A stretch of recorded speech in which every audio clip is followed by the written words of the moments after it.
Wanna see a cool movie?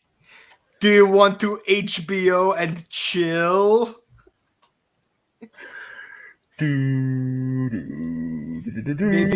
Maybe we should get some ice cream with our popcorn. You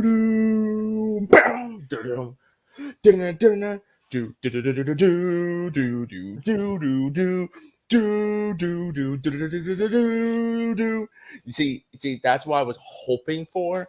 I wanted that smooth Danny Elfman music. Mm-hmm. This is why the Super Baby works alone. People, Mm-hmm. look at that. Super Baby works alone. Anyways, people, I know we have talked about it. We talked the talk, and many of us asked, could we walk the walk and actually review this movie? Well, ladies and gentlemen, here we are. We are reviewing. We are reviewing 1997's Batman and Robin. I am Leo. This is Mike filming for both Jacqueline and Ryan, who are currently unavailable. Hopefully, everything is good with them. And welcome to a brand new episode of The Buttery Show. In case you missed yesterday's episode, we reviewed 1978's Halloween in honor of Halloween Ends, which we both saw and we'll be reviewing at the end of the month. We all have to talk about, but we need to deal with one movie already, and this is Batman and Robin. Before we get into the show, people, if you are new on the Buttery Show, please be sure to like, share, comment, and subscribe to our YouTube page. Follow us, like us on our Facebook page, and shout outs to the 90s show. Please be sure to follow them as well. Like and follow them. Growing up in the 90s. Growing up in the 90s. I'm sorry. I'm sorry. Listen, I just dealt with the shell shock of rewatching this movie as an adult. Give me some space right now. I mean, look, you're not the only one messing up because, I forgot to put on my Void Knight sweater. You see, I'd rather put on my Batman shirt, but at the same token, we might as well put on Mr. Freeze shirts or any type of Arnold Schwarzenegger shirt, but that's not the point. Guys, those are true lies right there. Anyways, guys, for those y'all who are for those y'all in the peanut gallery, we are talking about 1997's Batman and Robin, which is an American superhero film based on the DC Comics character Batman and Robin by Bill Finger and Bob Kane. It is the fourth and final installment of the Warner Bros. Initial Batman film series, a sequel to Batman Forever, the only film in this series made without the involvement of Tim Burton in any capacity. Directed by Joel Schumacher and written by Akiva Goldsman, and stars George Clooney, Arnold Schwarzenegger, Chris O'Donnell, Uma Thurman, Alicia Silverstone, Michael Gough, Pat Hingle, and Ella McPherson. The film follows the titular characters as they attempt to prevent Mr. Freeze and Poison Ivy from taking over the world, while at the same time struggling to keep their partnership together. Oh man, it's always Kabuto and Leo, never Leo and Kabuto. It's always the eroticism in this movie, but we'll get to that in a minute, guys. So this movie, real quick, before we even get into how we all saw this movie cost $125 to $160 million. Do you want to know how much this movie made in the box office worldwide? I would say anywhere between 2 to 5 times its cost. 238 mil. So am I close? Yeah, pretty much. And while this movie did receive awards, especially from the Kids' Choice Awards, which we don't really care about, it did earn some Razzies, which we'll talk about later on in the series. But I forget that Razzies were a thing even back then. Hey, listen, the Razzies weren't really much until Halle Berry accepted her Razzie and held it along with her Oscar for Monsters Ball, because she won the Razzie for Catwoman, which if y'all ask for us and demand it, at some point we will review Catwoman. I have never seen the movie for good reasons, but let's talk about the movie real quick. So this movie, we got the biggest draw of the movie. It's just like how it was with Batman and Batman Returns, how the villains are the most important part of the movie. We have Arnold Schwarzenegger playing Mr.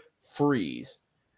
And you listen, Arnold Schwarzenegger, there's no introduction to this man. This man's been in some of our favorite movies. Commando, Predator, Terminator 1, 2, 3, Genesis, Dark Fate, Salvation. Also, what else? What was that one movie? Total Recall. And Jingle All the Way. One of our favorite Christmas movies, Jingle All the Way. Which we can also argue is a Thanksgiving movie. No, it's a Black Friday movie. That's what I'm saying. But it's a shopping game, so may the price be ever in your favor. Oh my god. Anyways, you want to know? Here's fun. So you want to know You want to know where this budget went to? Do you know how much they spent to get Arnold Schwarzenegger? I actually had to look this up right now. How much? Arnold Schwarzenegger asked for $25 million. There's a reason why he's the biggest draw in this whole freaking movie. Look, credit to where credit is due. In unrelated movies that came out the same year, Keanu Reeves agreed to pay out of pocket to get Al Pacino to be in Devil's Advocate. Okay, no. Listen, I would love to talk. I would love to preach about Keanu. This is not the time. This man costs. I'm just saying, expensive actors be expensive. Anyways, but then also you got George Clooney. Which, funny enough, if you want to know why George Clooney was not in this movie all that much, especially as Batman, he was filming ER at the same time. Mm-hmm. And George Clooney, I mean, listen, I can't speak for most women who are film heads, but I'm pretty sure a lot of women love them some George Clooney as much as they love them some Jeff Goldblum, some Jeff Bridges, some Denzel Washington, some Michael B. Jordan, some Leonardo DiCaprio. The list can go on. George Clooney's on that list. And as back in the age of me having to spend my Sunday afternoons watching Mortal Kombat Conquest and Stairway to Heaven and Xena. Yeah, if my parents were running late, I'd be watching ER, and guess who's on ER? George Clooney. My very first episode of ER was the one where George Clooney had to rescue that one kid that was inside that sewer vein during a flood. Yeah. And then Chris O'Donnell, Alicia Silverstone, Uma Thurman, and then we'll talk about them later. Because I don't have no personal beef with Chris O'Donnell. I mean, the dude is collecting NCIS money. He's set for life. He's okay. He bounced back like Big Sean. Just call him a late bloomer. Okay, so Mike, when was the first time you saw Batman and Robin? It was on pay-per-view at the time. I was in New York for Christmas vacation, and I was spending a good 2-3 days at this friend's house of my parents. By the way, his daughter's getting married next month. Congratulations to her. But while I was staying with them, they would play the Batman Robin movie all the time. So I would watch that movie. But I think my first exposure to the movie as a whole was that Pop-Tarts commercial where the bat signal broke, and then the kid chewed out a piece of Pop-Tart into the form of a bat signal and then put a flashlight behind it. Oh my god. Okay. I was okay. If it sounds like I do not care, people, I don't like this movie. I'm just letting y'all know. But let me take you back to 1999. Okay, little Leo is learning about renting films. One of his favorite films that was rented a lot was Big Daddy. I love that movie. Well, 1999 to 2000. I love Big Daddy. Big Daddy is still my favorite Adam Sandler movie of all time. Okay. But while doing that, I mean, he loved Batman. And I have Batman 89 on video cassette with the Diet Coke commercial and the Daffy Duck and Bugs Bunny catalog commercial tied in with that. Okay. And I did not know. And I was really heavy into the Batman animated series. I loved the hell out of that show, going into Batman Beyond. And so then I got Batman and Robin and Batman Forever rented at Hollywood Video on VHS. And funny enough, the Hollywood Video that used to be up the street from my apartment, they had a giant Batman Forever poster. Okay, on Burnside and Wilshire. If you remember that Hollywood Video people, shouts my LA natives. It had the the Batman Forever poster right behind him when you're about to check out a movie to rent. And so I watched Batman and Robin and Batman Forever, not knowing that Batman Forever came out before Batman and Robin. So I watched it backwards. My little dumbass. What's up? Go ahead. No. You finish. But I want to comment on that. My little self, up until I was 13, 14 years old, loved Batman and Robin. I lived and breathed Batman and Robin, okay? And as I got older, thanks to Nostalgia Critic, as I got older, I realized, and then watching it recently as an adult, this movie is trash. Take him to Detroit. Gutter trash. And you wonder why it took until 2005, 6 years later, for us to get Batman Begins. We'll talk about that in a minute. But, okay. I'll say this. I feel like the two movies should have switched names. The third one should have been called Batman and Robin because it introduced Robin into the movie. Mm-hmm. Then the fourth one should have been called Batman Forever because you got the four thing, like four EVER. Shut up. And also this is the movie where it's like the fate of Batman and his incorporated are like put into question because like they're falling apart and to prove their loyalty to each other in this movie. And yes, I am over dramatizing what's happening in this film. All because both these fools wanted to get kissed by Poison Ivy. Mm-hmm. Now listen, okay. Look, man, whatever I say, makes the Bond's Best Writer look more epic by using Dragon Knight music. No. Please don't do that. Don't do that to the people out there. Okay. Now, I know it's tradition for us to talk about what are our favorite moments of this movie. There's way too many moments that I love because of how bad this movie is. This is the type of people I'm not gonna beat around the bush. This movie is awful, okay?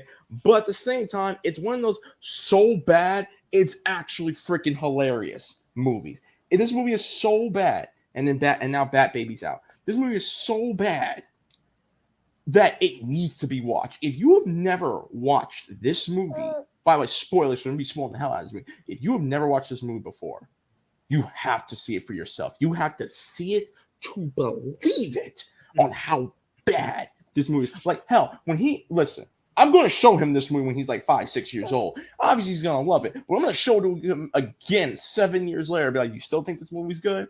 And he still thinks that 7 years later, you still think this movie's good? Until I get my actual answer. This movie. Are you going to double bill it with Jingle All the Way? No, because Jingle All the Way is actually good when you think of the context and the message of this movie. Black Friday is evil and turns good people evil. I'll leave it at that. Welcome to the 98th annual shopping games. May the price be ever in your favor.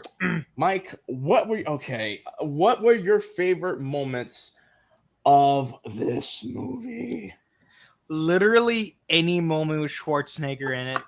Like, I'm gonna be real with you. Like literally, already, dude.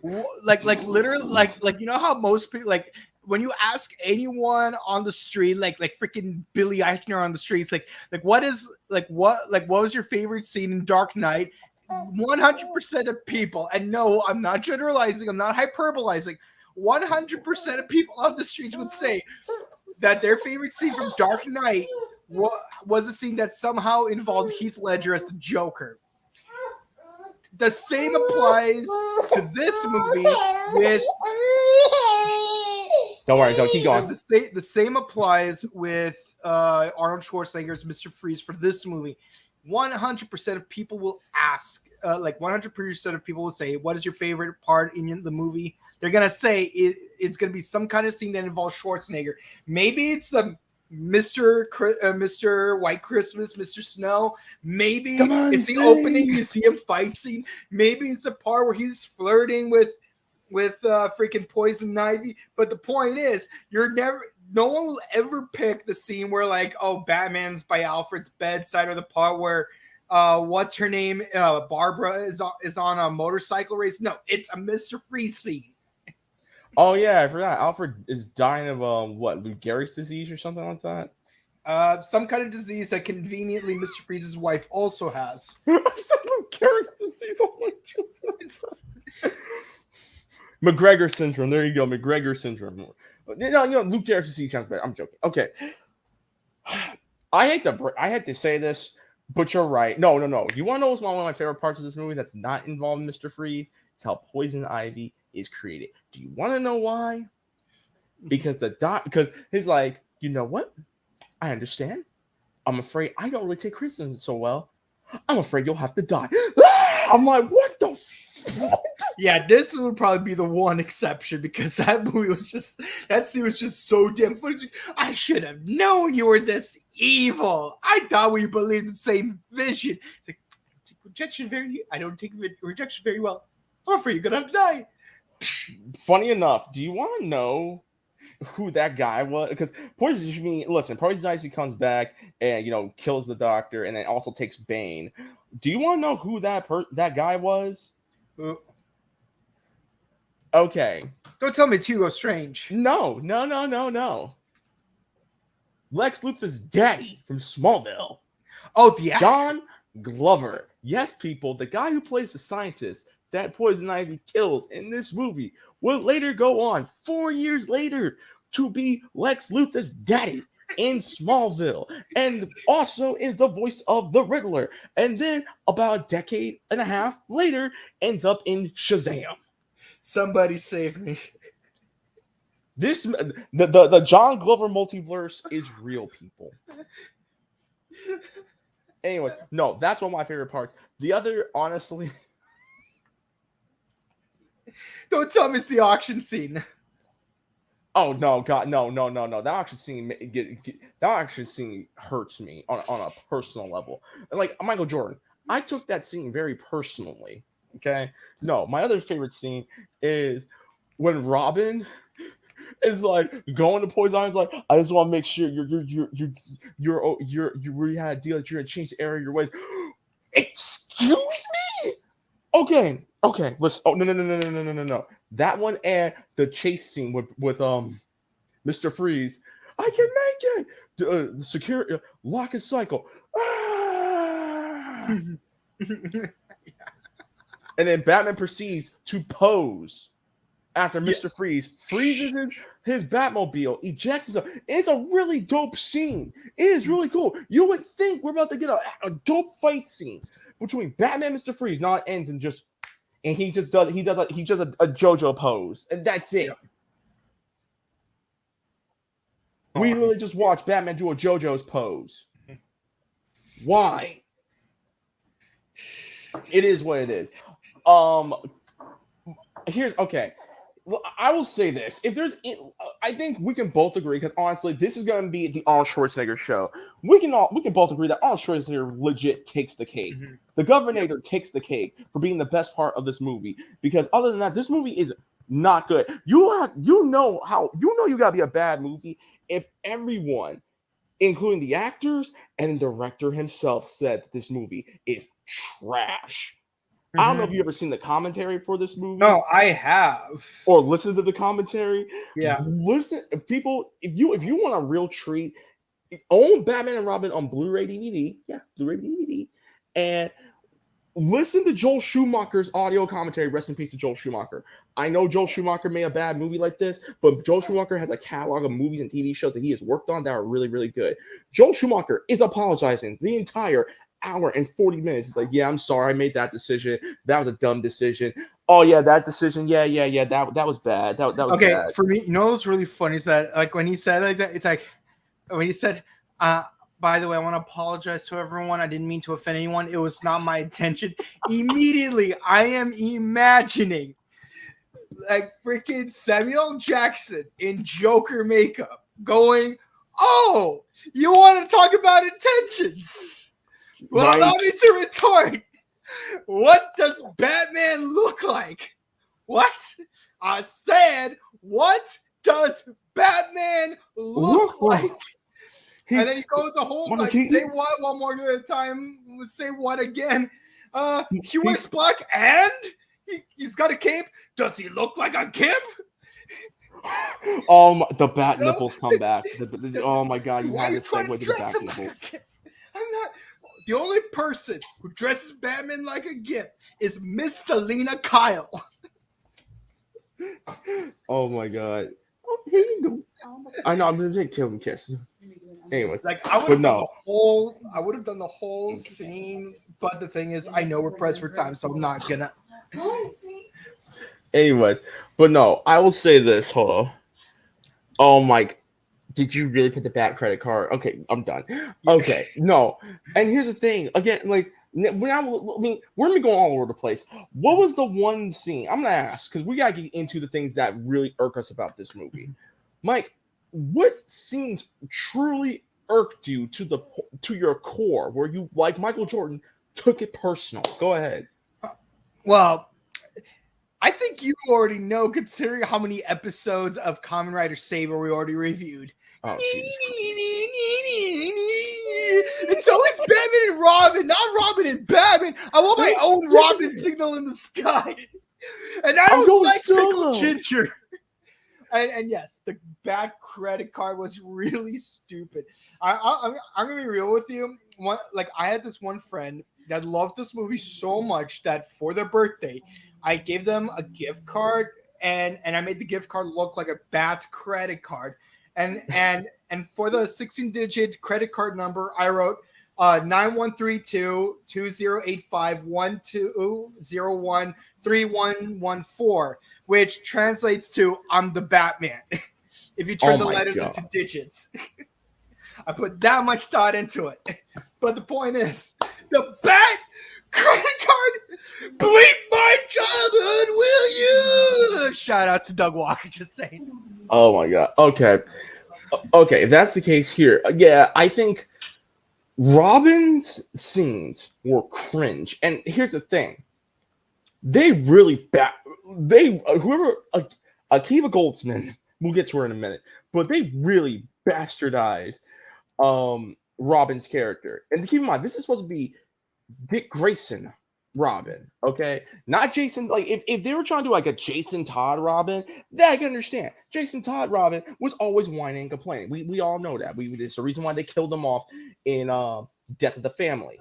I love how there was a 1-800 number for you to vote whether or not to kill him off. And they killed him off in a landslide. Same with Ryuki. Exactly.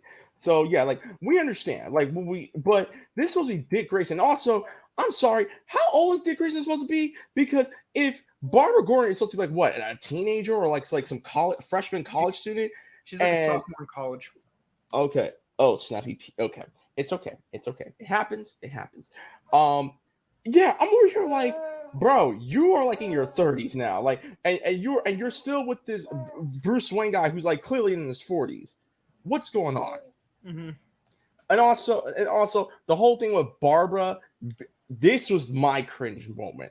It's the fact that Barbara Pennyworth, not Barbara Gordon, which would make a whole lot of sense, but I get why, because Commissioner Gordon is legit not in the rest of the movie, in the entire series. In fact, I think he only appeared in the first movie. No. He's in Batman Returns, and he's also in Batman Forever. But because Gotham's gotten so piss poor lazy, because they're like, oh, Batman's gonna save the day, don't worry about it. I'm like, oh yeah, really Gordon was in this movie. What's like, why didn't you stop her? Oh yeah, exactly. Now, okay, I'll talk about the police. We gotta talk about Akiva Goldsman real quick. Akiva Goldsman was the writer to this movie, Batman and Robin. Okay, do you want to know what else he did before this? What? He did A Time to Kill, which was another Joel Schumacher movie. In fact, arguably Joel Schumacher's best movie outside of Lost Boys and Flatliners. If y'all have never seen A Time to Kill, Samuel L. Jackson, Matthew McConaughey, Sandra Bullock, Kiefer Sutherland, Donald Sutherland, it is an amazing movie. And if you're into courtroom dramas, I highly recommend it. If you love My Cousin Vinny, I highly recommend it. The point of the matter is that this man has written so many great scripts and written so many movies that have won Academy Awards. This was probably his biggest L. Mm-hmm. Yeah. Outside Transformers: The Last Night, because he did write The Last Night. I mean, I'll say this: a lot of people in the making of this movie took L's because, let's be honest, this was probably Clooney's worst performance. This was probably O'Connell's first worst movie. This is probably Schumacher's worst movie because let's keep in mind, Batman Forever was relatively decent, safe but marketable. But Schumacher's done other good movies before getting involved in the Batman trilogy. But I think like this movie like gave him such a huge L. I don't remember Schumacher doing anything after that. But I do know that the animated series like referenced him in that one episode, Tales of the Dark Knight, where it's yes. Where it's like, I love how he wears that leather and those abs. It's like, okay, Joel, whatever you say. Now let's talk about Dark Knight Returns, Batman. Okay. So in case you want to know what Joel Schumacher later went to do, I'll actually pull it up because I actually watched some of his other work outside of Batman and Robin that came out later on. Give me a second. I know he did several episodes of House of Cards. So Joel Schumacher, yes, this was his big L, but he was still eating. Joel Schumacher is the definition of everybody eats. He went on to do Flawless, which is actually a pretty good movie. He did Bad Company, which I know a lot of people don't like that movie, but I think Anthony Hopkins and Chris Rock had really good chemistry. He did one of my favorite Colin Farrell movies, Phone Booth. He did Phantom of the Opera. He did Phantom of the Opera, The Number 23, Blood Creek 12, and then his final movie he did was Trespass. Trespass is a very good movie. Highly recommend to anybody. And then and he spent the majority of his time before his passing doing TV shows. So he was still eating. He was still eating after this movie. So we can't necessarily be like, oh, Joel Schumacher's a bad director. Let me tell y'all something. No. He's done some good work. He's a fantastic director that unfortunately just made. I honestly don't even. Part of me does not believe that this was not all his fault. It was Warner Brothers' fault too, because you also have to. Here's a quick history lesson, people. Warner Brothers was not doing well in the 90s. It really wasn't. This movie was a bomb. Wild Wild West was a bomb. This movie was so bad that they actually did cancel the Superman movie that Nicolas Cage was supposed to be in. Superman Lives. So Warner Bros. Was bombing in the 90s, okay? Like in the mid to late 90s. So it's not all his fault. But yeah, going back to what I was saying. Yeah, Chris O'Donnell, they really made Dick Grayson look like a complete wimp. And then Alicia Silverstone. Again, I love Alicia Silverstone. You know me. Clueless. My favorite movie. Yeah, we won't shut up about Clueless when we talk about Halloween 6. Let's be honest. Bro, stop. I don't want to. I do not want to think about Halloween 6. Please don't. I'm in a good mood. Don't take me down that rabbit hole, okay? But Alicia Silverstone. I mean, yes, she's been really well. Outside of this movie, she was in the movie The Crush, which is one of my favorite movies of all time. She was also in Scooby-Doo. Yeah. She was also in what was that movie? What was that movie that became a TV show? Oh, Diary of a Wimpy Kid. Yeah. And then she was also in a recent movie that I watched. I think it was called Last Survivor. It was a movie where it was. She was also in Tropic Thunder. Yes, she was in Tropic Thunder, and she was in a thriller movie that I recently have watched. I can't remember the name of it though. Crap. She was in the new Scream movie. The Lodge. She was in the movie called The Lodge, and if y'all have never seen The Lodge, it has that one kid from It. It is freaking creepy. And then she was also in Requiem, which was a shark movie, which is so bad it's good, and I think Alicia Silverstone was eating that day. But they made Alicia Silverstone's character like just forgettable. Oh, Alicia was also in the recent season of American Horror Stories on Hulu. Yes, she was. Yeah, in fact, she was in the season finale with the lake. Mm-hmm. Yeah, like I didn't recognize her right away because her acting was really good compared to freaking Batman Robin. But yeah, okay. But no, and then so outside Schwarzenegger, we praise Schwarzenegger. We can't really say much about George Clooney. I mean, okay, George Clooney is literally playing himself, which is a real life Bruce Wayne. I mean, let's just face it. Bruce Wayne is on Hot Girl Summer Unlimited. George Clooney, Hot Girl Summer, and until he settled down and stuff like that. But then there's Uma Thurman. Oh boy. I'll let you go. Go ahead. I've been talking too much. Okay, as much as we've been talking about Schumacher, Schwarzenegger, and Alicia Silverstone and Chris O'Connell having their L's in this movie, I don't think anyone had as big of an L as Uma Thurman in this movie, because it's like, yeah, she had her moments, but some of those moments were just so bad. Like after the auction scene, like her character went way downhill. First of all, she's like way too preachy. Even like honestly, I feel like even the real Pamela Osley would be like, "Girl, calm down. You're way too preachy. You make me want to eat meat now." But like but no, like in like her non-speaking scenes, she's really good at like being sultry and mysterious and doing the things that Pamela Isley's good at doing, talking to plants and whatnot. But man, like after the auction scene, like it just went downhill. Like she even says the word curses. Yeah, and it's like, and again, like it makes me sad because like she was Mr. Marcellus Wallace's wife in Pulp Fiction. She would later play Beatrix Kiddo in Kill Bill 1 and 2, and eventually Kill Bill as soon as Tarantino gets down to it. She was in that one movie where like she survived a school shooting. I can't remember the name of that movie. She was in okay, we're never gonna review this movie, but she was in that movie Nympho Volume 1. Was she? Yes. Yeah, she was. She was the wife of that one dude that left her for the main character. Yep. She's like, boys, look at around every last detail of this place, because this is where your father goes when he is abandoning you, going out for milk and cigarettes. I'm like, damn, what kind of mother does that? I mean, what kind of father does that? Hey, and also we're forgetting one thing. She's an Avenger.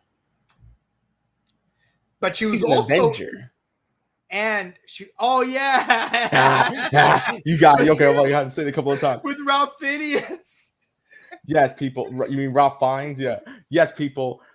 Uma Thurman was in a movie in 1998 called The Avengers, which starred Ralph Fiennes and Sean Connery.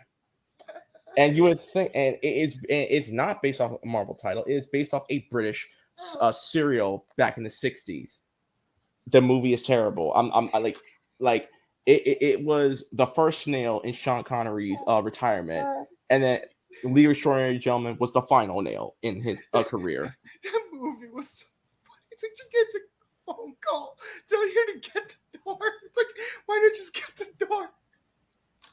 Bro. Oh, she was also in an American adaptation of a sort of Australian TV show. Which one? I don't. She was in Slap. Yeah, she was in the Slap. Oh, okay. With what's his name, Zach Quinto. Oh yeah, it was Siler from freaking Heroes. I keep forgetting about that. Yeah, it was an American adaptation of that Australian show that people keep parodying. Where the guy doesn't just like slap the one kid, he slaps everyone. When the cops show up, he slaps them too. Yes, I remember that now. Anyway, but no, and so yeah, bro, Uma Thurman's performance. I know where she was trying to go with, but and this is where I think Schumacher fails. A lot of people will still say it to this day. Well, Schumacher was trying to make a 60s version of a modern day version of 1960s Batman, the Adam West Batman. Let me tell y'all something, okay? I'm just gonna debunk this real quick, and this is no disrespect to Joel Schumacher. There is no way. They said that at the last minute. I'm sorry. Because Adam West Batman, although campy and goofy, was smart when it came to storytelling, was smart with the writing and the development of every character, from Batman to Robin to Freeze, Riddler, Penguin, Joker. Like, they played their cards right when it came to writing. This movie came out 2 years after Batman Forever. And keep in mind, although a lot of people have their own opinions about Batman Forever, I gave it a 7 out of 10. But I think Val Kilmer is one of my favorite performances outside Jim Carrey. That it made enough money and was the highest grossing movie of the series to where you should have took your time. And if you had taken your time, we would have gotten one more Batman movie out of it before Batman Begins. And to be fair, Batman Forever touched up on darker themes that were on point with the previous two films, like duality, which is something that will be a huge point in the Raimi Spider-Man trilogy. By the way, Bruce had to do actual detective work to some capacity with the riddles. Mm-hmm. I'm five of a particular sort, and all that. Mr. Enigma. Yeah, and say what you will about how campy, how campy the two villains were, at least it still touched on mature themes that we could still have intellectual conversations with about. There aren't really much in terms of themes with this movie, just environmentalism, but it's what point is it making about environmentalism besides humans bad? Okay, so here's a thing. Do you want to know what their plan was when they got Poison Ivy and Mr. Freeze together? They were going to freeze Gotham, make a brand new ice age, and then repopulate the Earth and Gotham and Earth with mutant hybrid plants. See, I feel like Transformers Beast Machines handled that idea a lot better. Yes, I referenced Beast Machines. It had a similar motive, but it still handled it better than this movie. Jesus Christ, I can't believe you mentioned Beast Machines on here. And in a way that's better than this movie. Anyways, so the plot was already all over the place, and then you got the turmoil between Batman and Robin, and the eroticism that had brought out, and it has been a parody for decades now. What did you think of the partnership between Batman and Robin and the fate of it? I am surprised the bad guys lost in this movie because there's so much infighting between Batman and Robin, and I'm talking unnecessary infighting. Okay, look, Batman the Animated Series also had a thing where Dick Grayson and Bruce Wayne had a falling out, but they handled it a lot better because there was a nuance behind their falling out. Bruce Wayne was using an interrogation technique that Dick Grayson did not agree with. That led to a falling out, not because of ego, but because of ideology of how to conduct crime fighting on the streets. And I feel like if that were the direction they went with in this movie, I think it would have been handled better. Heck, you could even have Barbara become the proverbial Spider-Man of this Civil War. But oh my God. Are you really about to Jim Cornette this right now? Look, man, there's so much that could be Jim Cornette, but okay. let me do a reverse Jim Cornette for a second. You mentioned the 60s Batman as a movie. The 60s Batman had a movie, and that movie was handled better, both as a comedy and as an action film, better than this movie. I even like the ending. Spoiler alert: you got all these politicians from all these countries. They've been turned into dust. And the whole point was for Batman and Robin to turn them back into people, and they start arguing with each other, business as usual. And they're like, maybe we should have left them as dust, because then they would be arguing. Because it's Yeah, it's like some problems. The moral of the story is that there's some problems you can't solve with bat shark repellent or bat cocoa with bat marshmallows. Sometimes you just can't get rid of a bomb, though, Mike. Yeah. Keep that in mind.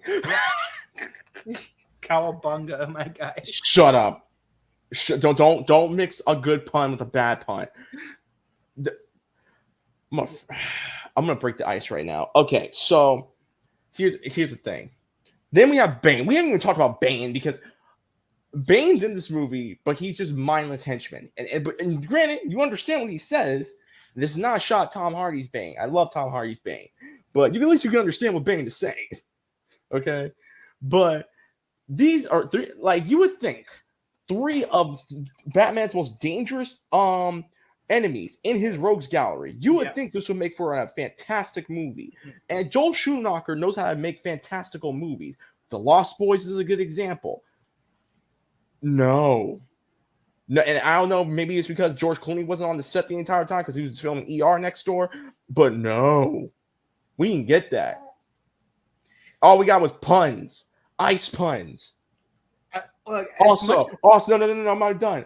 Also, okay, Mr. Freeze needs to be in 0-degree temperature to stay alive. Why in the world is he wearing a robe and freaking slippers? I love how you break the ice on this one. They keep him in a refrigerated room in Arkham Asylum, so as long as he doesn't deviate too far away from a certain part of that room, he should be fine. But I'm talking about when we were first introduced to him. That's what I'm saying. But the thing is, we're not introduced to him in that scene. We're first introduced to him in the museum scene. But also keep in mind, he is inside an ice cream factory, and you do want to keep the ice cream below 0 degrees, not at 0 degrees, because at 0 degrees, that is like the milk isn't solid; it's solidus, which is a state between solid and liquid. In case you guys don't know that word outside of Metal Gear Solid, and you know what's funny is that like. As much crap as we gave Sam Raimi about having New Goblin and Sandman and Venom in the same movie, at least credit where credit is due. At least we get some pacing going on in there where it's like we understand where New Goblin came from and we kind of understand where Sandman came from. But 1.5 out of the 3 villains are newly introduced in the 3rd Spider-Man. In the 4th Batman, all 3 of them are newly introduced here, and they don't get enough time to really like ferment into memorable characters that we can put our feet into the shoes of. Well, Mr. Freeze to a small capacity, but let's be honest, Pam Isley, a little too preachy, and Bane, we could have done a lot more with Bane because like Bane has always been an assassin first. Yup. And he's smart. Like he's intellectually smart, just like Batman is. Don't take the muscles for granted. Yeah, Bane is basically a pillar man if you think about it. Yeah, I mean, he's the one who broke Batman's back. Yep. In the comics, not just in Dark Knight Rises. Yeah. And like even in the animated series, they could have handled it a lot better because there was like this whole episode dedicated to Bane versus Killer Croc. Yes, I remember that one. That was lit. Yeah, so it's like I feel like they could have and should have done more with Bane. Like first of all, like imagine if Bane was like one of the foot soldiers in Two-Face's army in the opening scene in the previous movie. That'd be good storytelling. Imagine like if Bane was like one of the like regular mooks in Two-Face's army when they were robbing the bank in the beginning of the movie. Some of that acid splashed onto his face, not like Two-Face, but just in general. So he has to wear that luchador mask. Mm-hmm. And like he wants revenge against Batman because Batman's the reason why he stopped the crime from the previous movie. Yeah. So he agrees to go through that venom injection thing. I'll say this, okay, because I think we're coming down the pipe right now. Alfred McGregor syndrome, or whatever it was called, So Alfred's dying. In case people don't remember, Alfred's dying in this movie, and they're trying to find a cure. And you find out through him that the Pennyworths have been working with the Waynes for generations. See, this would have been a great thing to talk about, like years ago in the Batman '89 movie. We're just bringing this up. Anyway. Oh yeah, especially when you consider the HBO Max show Pennyworth. See, and funny enough, Pennyworth was not on HBO Max originally; it was on Epix. Yeah, which is why I couldn't watch it originally. And I heard it was good. Yeah, like as much as you talk crap about Gotham, you gotta admit Alfred in Gotham was lit. I'll say this: Alfred in Gotham was not my Alfred, but he was ready to throw hands at any given time, and I like that. I like that about Alfred. Don't get me wrong. I think Alfred in general, especially like with Jeremy Irons' Alfred and Andy Serkis's Alfred, they were ready to throw hands in general. But this Alfred was legit built to throw hands, and I gotta give him credit for that. Yeah, and in Batman, Beware the Batman, Alfred had a minigun. Like he was straight up holding a minigun, like he's Arnold Schwarzenegger in Terminator 2.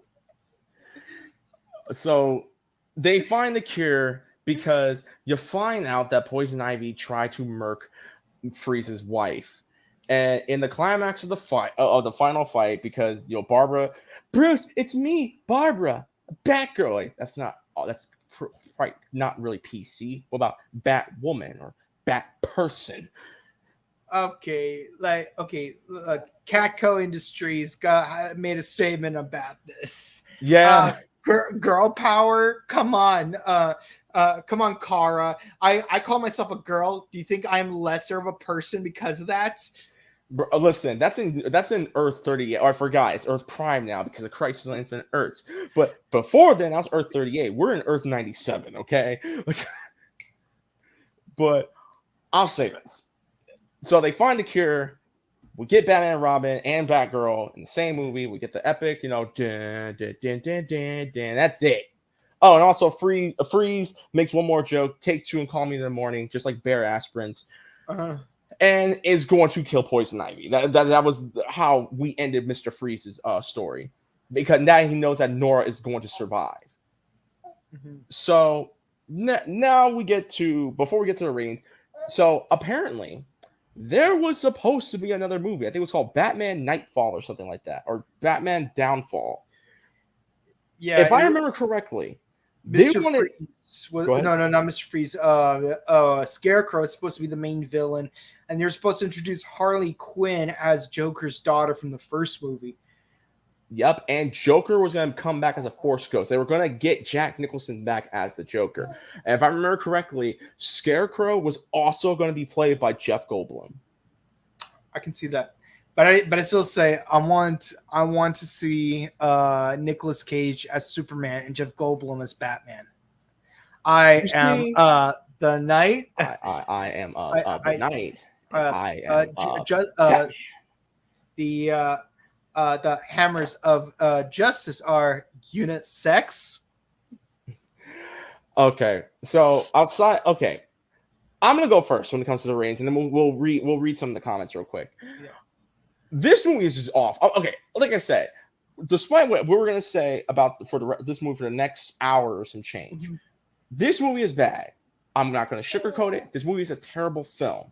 This movie, honestly, is pretty much, I would give it not 1 out of 10. Is it the worst movie I ever watched? No, it's the worst Batman movie I ever watched. Yes, obviously, but I would give this movie a 3 out of 10. However, when it comes to is the movie worth watching? People, there are movies that are so bad that you need to invite your friends over to watch it. It is for a pizza, beer night bad movie. This movie fits that catalog. If Batman and Robin is not in your pizza and beer movie night catalog, you're doing it wrong. This movie is so bad, and I love it. I love how bad this movie is because it makes you it makes you appreciate the Dark Knight and the Nolan series. It really makes you appreciate Snyder's Batman, even though Snyder's Batman wasn't terrible, and it makes you appreciate Matt Reeves' Batman. This movie is so bad that whatever projects came out afterwards, it's like, hey, at least it's not as bad as Batman and Robin. So I give this movie a 3 out of 10, but highly recommend for everyone to watch. Okay. Well, you know, my rating system's not the same as your rating systems because a lot of great movies can be a 9 for me, while a few bad ones could fit into the 10 category. This is not a 10, just letting you know right now. This movie's not a 10. Oh no, no. If we're talking about how like so bad it's good, it's a 9 out of 10 for me. I'm just prefacing that I have my own numerical system based on how I rank movies. I just want to I want to also preface by saying my very first live action Batman movie was Batman Forever. My most favorite in the Ted trilogy was Batman Returns. Yeah. But as good as Batman Returns is, Batman Robin is the most rewatchable out of all 4 movies. I would even argue that it's the second most rewatchable Batman movie overall behind The Dark Knight. Like is it the best? Is it the best Batman movie? No. Is it in the top 3? Not even close. I would say it's in the bottom 3, if anything, but it is the second most rewatchable out of all the Batman movies. And yes, Schwarzenegger carried the film. And yes, I love the cheesy ice puns because, let's be honest, most people love Schwarzenegger because of the bad puns. That's what makes him so fun as a character. Yeah. I give this movie a 7. It barely passed. Because I'm not gonna give it a higher score because quality wise it doesn't deserve it. But as far as entertainment value goes, it gets a few extra points. It's got that oomph that other movies don't have when I give them a 9 instead of a 10. Yeah.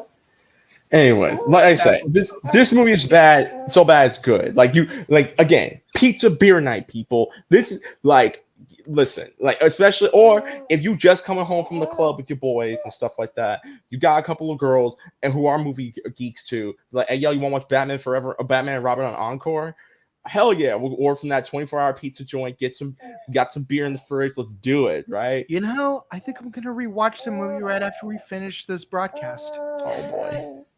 I have it on DVD, movie, buddy. Okay, I have it on DVD. I have it on HBO. I have 2 different ways of watching it. Anyways, all right, let's look at a few of these comments real quick. Gives you wings. Oh my god. Oh Jesus. Ice to see you guys. Hey, chill. It's cool to see you too. Hope you have an ice day. Freeze well. Why do I have a 7-foot theater banner for this movie again? Oh my god. Because you love the hell out of this movie, dude. Because you think the movie's cool. Cool as ice. We're never reviewing that movie. If anyone ever asked us to review Vanilla Ice's Cool as Ice, the movie, never. We'll review 8 Mile before we do that. But you will rewatch that episode of JoJo with Vanilla Ice and Cream. Stop. Okay. Oh, growing up in the 90s, Uma Thurman was hot as Poison Ivy. Yes, the gorilla scene. The gorilla scene. Cameron Diaz would have been better. Just saying. Oh, there's. And I love Uma Thurman. Don't get it twisted. I love Uma Thurman. Okay. Look. The only thing I need from Cameron Diaz is literally just the movie The Mask. Love makes me treat you the way that I do. Gee, baby, ain't I good to you? That scene where she takes off the oh, okay. We were just talking about it too. Why do you think we will get any other Bat family movies in future Batman films like Red Hood? Or do you think we will ever? Oh yeah, yes. I mean, I wouldn't say not movie wise, but maybe TV show wise. Because again, we already have Batwoman. Yeah, we don't talk about Batwoman. No. Oh man, he dropped this. It gets better, but not enough to want it. The show lasted 2 seasons, bro. I'm just 3. saying. 3? 3 seasons. 3 seasons. 3 seasons. Jesus Christ. And then it got canceled. Okay, listen. Dick Grayson got Titans. Okay, but that's about it. Hold on, I gotta look for his. Oh, there it is. Look, I'll say this. Young Justice season 2, part 2, looked like it had a good setup to introduce Red Hood and the Outlaws. I would have loved to see a Red Hood and the Outlaws spin-off of Young Justice, but they didn't go in that direction, and I feel like at this point it's a little too late to make a good Red Hood and the Outlaws movie or TV shows. Like as much as I find a chemistry between Jason Todd with Roy Harper and Coriander to be interesting, or Bizarro, pulling it off would not be easy. Listen. I'm just gonna say this right now. If we can get Peacemaker a show and get a season 2 out of it, which Peacemaker's an amazing show, I'm just saying that right now. We can get a Bat Family character to get his own show. I'm just saying. Hell, not to open WW wounds, but I'd rather see a Black Adam TV show. Hey, yo, listen, that would be. Listen, I mean, I've been told Black Adam's pretty lit, so the pun intended. So we'll see. Last one, Corey's House of Geek. Leo, did you just make an ice pun? You said I'm gonna break the ice. Yes, I did. I said an ice pun. And what? I said that I'm gonna break. We both did. And what? Anyways, I'm joking. Yeah, like you sometimes got to learn to cool off. I'm gonna crack you in the head with my son's bottle. This is glass. Whoa, chill. The heat is on, okay? Anyways, well, guys, that is about it. That wraps up our discussion of Batman and Robin. Thank you guys so much for tuning in next week. I think we got some more stuff. Yeah, we got Ryan and Nadine are gonna cover an anime film tomorrow. I believe it's called Machina, and we or Machia, I can't remember. And then later on Friday we will be covering Halloween 2018. Oh boy! So stick around for that. That's gonna be fun. And then the following week, Halloween Kills. I'm gonna see if we can try to get Halloween Ends the next week. No, we are. Huh? We are. Halloween Ends. Halloween Kills is going to be this upcoming Monday. Halloween Ends will be on the 31st. Okay. But guys, that's pretty much it. Thank you guys so much for watching the Buttery Show. Mike, where can the people find you? Go ahead, dude. You can find me on Instagram at Boken_Kabuto. You can find me on Twitch at twitch.tv/BokenKabuto, where I'm almost done playing Bayonetta 2. We're about halfway there. Okay then. And you can find me on Twitter, Instagram, TheReckless_Fox, YouTube, Reckless_Fox, and find all the latest game content on twitch.tv/RecklessFox. I'm going to try to stream tonight. We're going to try to play some more Daymare 1998. It's not that good of a game, but I do want to just move to another horror game. But thank you guys so much for watching this week's episode of The Buttery Show. Well, today's episode of The Buttery Show. Tune in throughout this week for other reviews. Until then, this is Leo and Mike signing off. Never leave the cave. And never Hasta la vista, baby. And never leave the cave without your bad credit card. Peace.